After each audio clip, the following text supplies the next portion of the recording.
Yesterday, I had an idea of just trying to remember every YouTuber or streamer that I used to like that turned out very bad. There's some levels to it. Maybe I'm just gonna be exposing myself for my shitty content taste, but that's okay. Happens. Most of them I've never really watched fully anyway. For the most part, it was just some clips here and there. For example, the person who inspired me to do this video was, what's his name?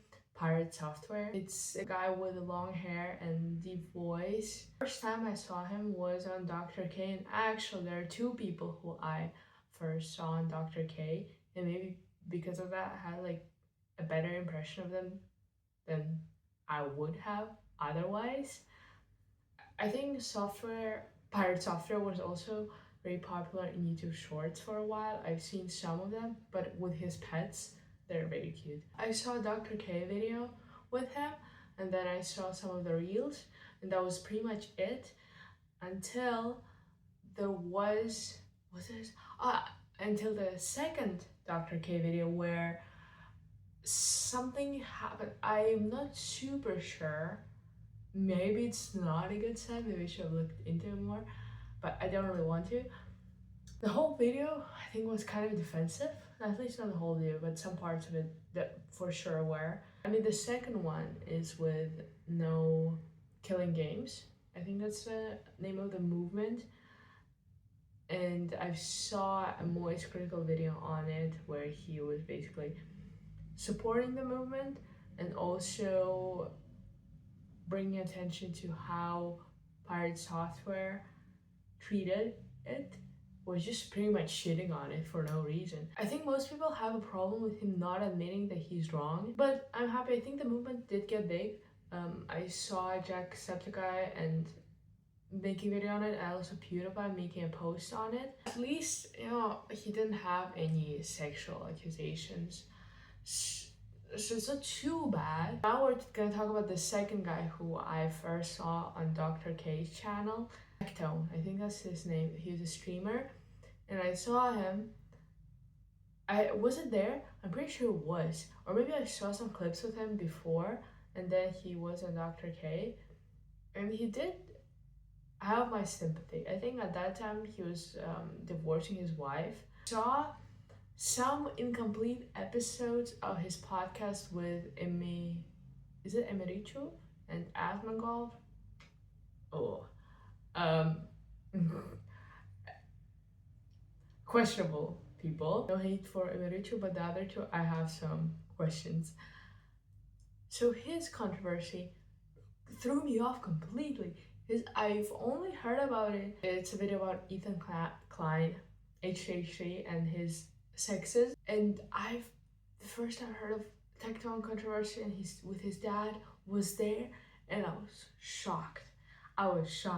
Because just watching his apology video where he is crying about not being able to stream with his dad anymore while his dad is, I would say, has sexual allegations against him. I'm not sure if it's confirmed or not, so I'm not gonna say, but very fucked up. Very fucked up things. Also seeing him say very uncomfortable, gross things towards other female streamers was just very uncomfortable to watch. And I guess we can just talk about H2H3, Ethan Klein. It's just sad. And obviously people are upset with him, and I can understand it. I was never like a huge fan. I know some people are listening to the podcast religiously. It wasn't me. I saw some clips here and there. And obviously before I watched his videos on main channel, he did the why did I say her name so weirdly? The podcast with her. I didn't watch it because it was too long. I don't really like watching podcasts that much. What I was gonna say is the shocking clip that I saw of Ethan Klein just saying very uncomfortable and sexual comments towards the 17-year-old was fucking weird. It was an old video, but he was like an adult there, and he also said N-word. And I guess I can mention one YouTuber that I actually watched that I'm ashamed of, a little embarrassed about, is Shane Dawson. I was young, okay? I was young. How old was I? It was 2018. I was 15, a little older than I hoped I would be, but it's okay. I watched his videos after the Tana Mongo. You know that I'm realizing I cannot pronounce people's names, even though I've heard them 100 times before. But after the TanaCon video, I watched his stuff.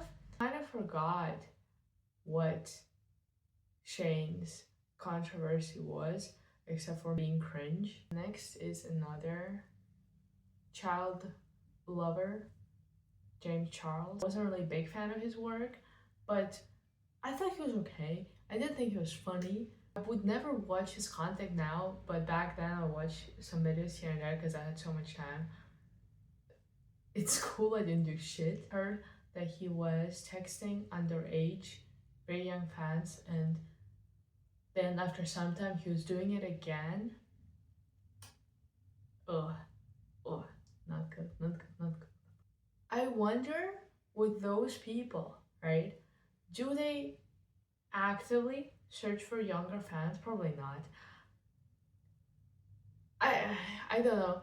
I want to give them benefit of the doubt that they're just horny, and that they text without thinking instead of actually going for younger people, which both of the options are bad, but the second one is worse than the first one. Will Burr, this guy is also, I wasn't a huge fan of him. I just saw some clips on YouTube, mostly where he had some interactions with the other Minecraft YouTuber Nikki. I thought they're cute, and then after, was it last year? I think last year I saw a video on him saying that his ex-girlfriend was accusing him of biting her and some physical violence, I think, against her.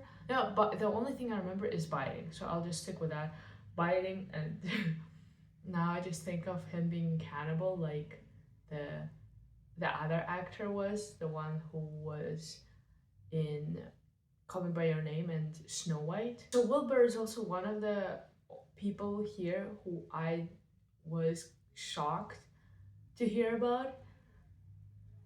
It was definitely very unexpected, but again, maybe it's because I didn't watch a lot of his videos, so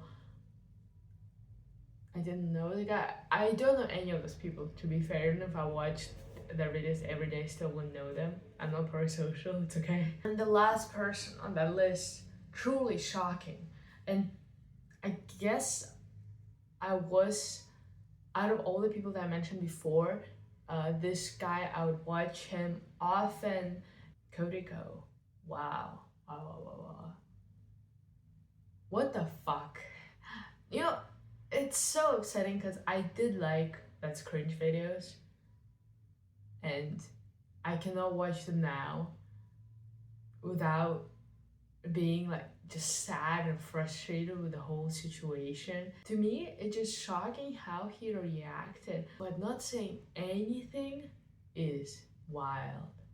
Also, the fact that he would text her, right? He would text Tana and say like, oh, are we good? This and that, because he was scared that this thing is gonna come out.